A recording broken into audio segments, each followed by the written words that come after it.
Individuation means becoming a single homogeneous being, and insofar as individuality embraces our innermost, last, and incomparable uniqueness, it also implies becoming one's own self. We could therefore translate individuation as self-realization. In this second video in our mini-series on the ideas of Carl Jung, we are going to examine the individuation process, a process Jung believed to be essential for a healthy functioning personality. Such an examination will lead us to explore some of the parts of the personality that Jung viewed as particularly important, namely the persona, the shadow, the anima and animus, and the self. Before we go into more detail on the individuation process, we will begin with a brief overview of the relevant content from our first video on Jung. Jung conceived of the psyche, or one's total personality, as composed of a conscious and unconscious realm. The unconscious realm he split into the personal unconscious and the collective unconscious. The personal unconscious is largely composed of repressed elements from one's personal history, while the collective unconscious is composed of instincts and archetypes which are common to all human beings.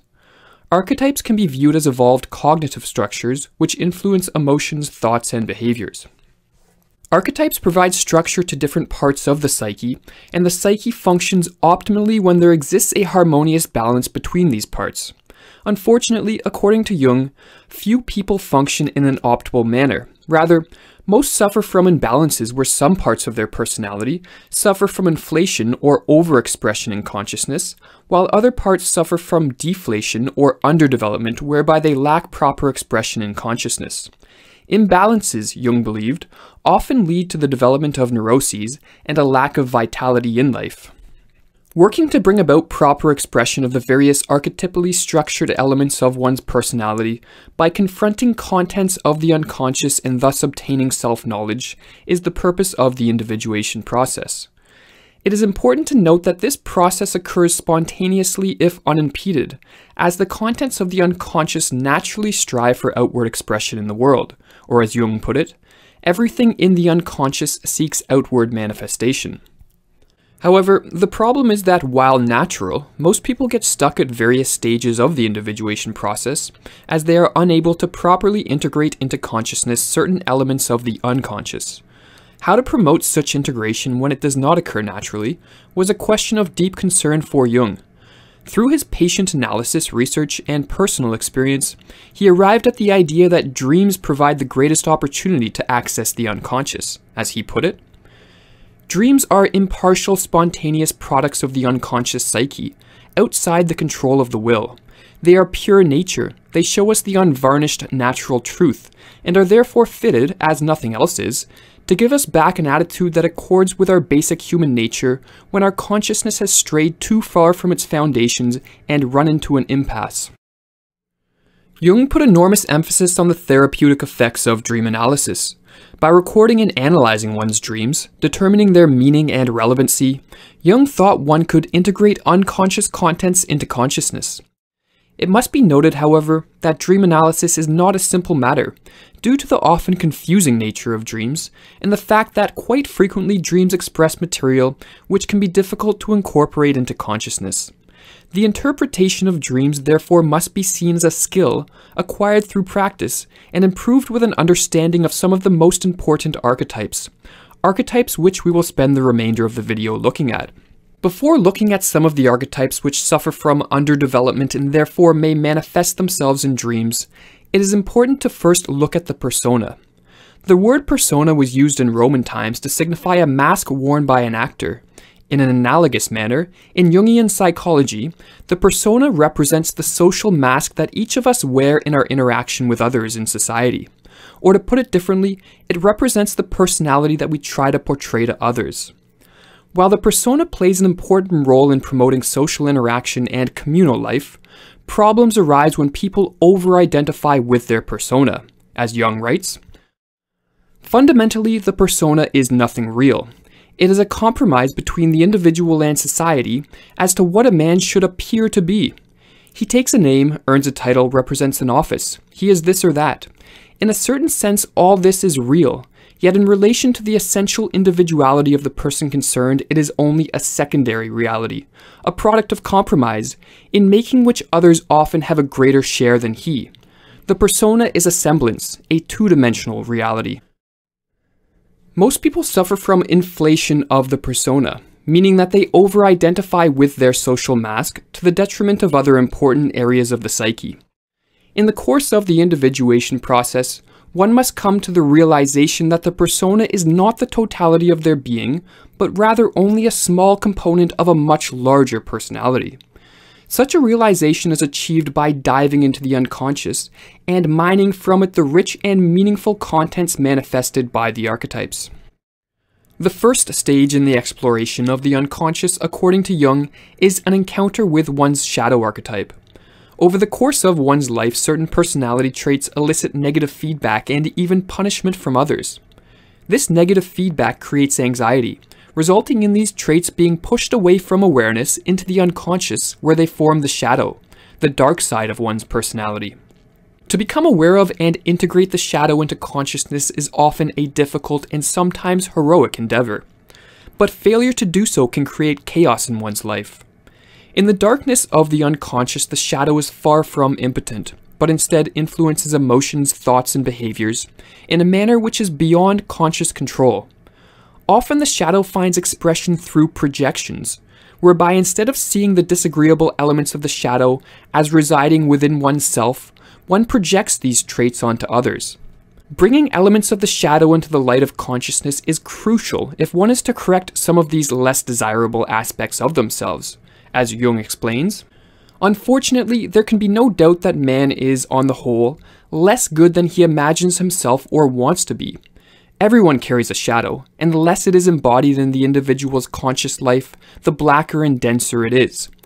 If an inferiority is conscious, one always has a chance to correct it, but if it is repressed and isolated from consciousness, it never gets corrected. The shadow, according to Jung, is not only composed of negative traits, rather, in the process of over-identifying with the persona, often people reject personality traits not because they are harmful, but because they don't fit with the dominant social attitudes of the day.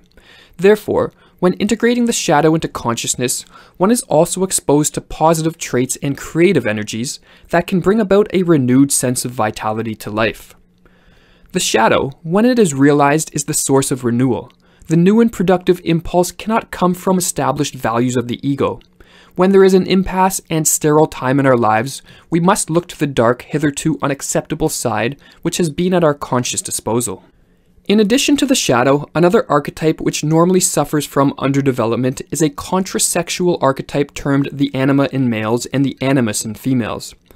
While the persona is oriented outward, acting as a barrier protecting the ego from the external social world, in an analogous manner the anima and animus is oriented inward, protecting the ego from the sometimes threatening and overwhelming contents which emerge from the dark inner depths of the unconscious. The natural function of the animus, as well as the anima, is to remain in place between individual consciousness and the collective unconscious, exactly as the persona is a sort of stratum between the ego consciousness and the objects of the external world. The animus and the anima should function as a bridge or a door leading to the images of the collective unconscious, as the persona should be a sort of bridge into the world. An encounter with the anima and animus is manifested in one's consciousness as a meeting in dreams or visions with a member of the opposite gender. Such a figure often arises during times of severe psychic disorientation, offering guidance as to how to remove any psychological barricades hindering the natural progression of the individuation process. Encountering such an archetype can therefore signify the coming of a deeply meaningful period in one's life, defined by significant psychological transformations. The meeting with the anima represents a connection to the unconscious even deeper than that of the shadow. In the case of the shadow, it is a meeting with the disdained and rejected pieces of the total psyche, the inferior and unwanted qualities. In the meeting with the anima, it is a contact with levels of the psyche which has the potential to lead into the deepest and highest reaches that the ego can attain. After one encounters and integrates aspects of the anima and animus archetype into one's ego, one gains access to enter into the deepest layer of the psyche, the archetype of wholeness, which Jung called the self and viewed as the most important of all the archetypes. Proper expression of the self is the goal of the individuation process. As Jung put it, the self is our life's goal, for it is the completest expression of that fateful combination we call individuality. As the sun occupies the center of the solar system, in an analogous manner the self is the central archetype of the entire psyche. The self archetype acts as the unifying or organizing principle of the psyche, and is oriented toward a union of the conscious and unconscious realms. Remembering from our first video on Jung that the center of the field of consciousness is the ego, Jung noted that the more numerous and more significant the unconscious contents which are assimilated to the ego, the closer the approximation of the ego to the self, even though this approximation must be a never-ending process. As one increasingly identifies with the self, they will notice a greater sense of harmony both within themselves and with the world as a whole. In fact, Jung saw a connection with the self as so important that at various times he described it as a treasure that would make one independent and a link to the infinite. Jung came upon the existence of the self by exploring the universality of symbols such as the quaternity and the mandala, which in his words, occur not only in the dreams of modern people who have never heard of them, but are widely disseminated in the historical records of many peoples and many epochs. A mandala, said Jung, is the psychological expression of the totality of the self.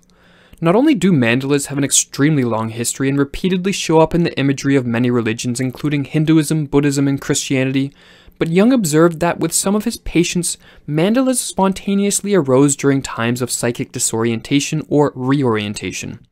Mandalas and other symbols of order, Jung believed to be compensatory symbols of wholeness which are manifested by the self in times of crisis.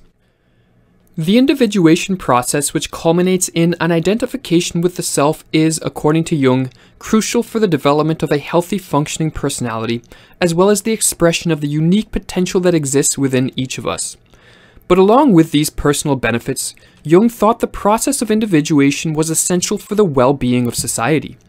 Jung believed that conformist societies, composed mainly of people who over-identify with their persona, are easy prey for the rise of oppressive governments. Therefore, it is essential for any lasting positive societal change that increasing numbers of people, assisted by the individuation process, come to the realization that there is more to their being than the social role dictated by their persona. A society increasingly composed of individuated individuals would not, according to Jung, succumb as easily to the rise of oppressive governments. Insofar as society is itself composed of de-individualized human beings, it is completely at the mercy of ruthless individualists. Let it band together into groups and organizations as much as it likes. It is just this banding together and the resultant extinction of the individual personality that makes it succumb so readily to a dictator. A million zeros joined together do not, unfortunately, add up to one.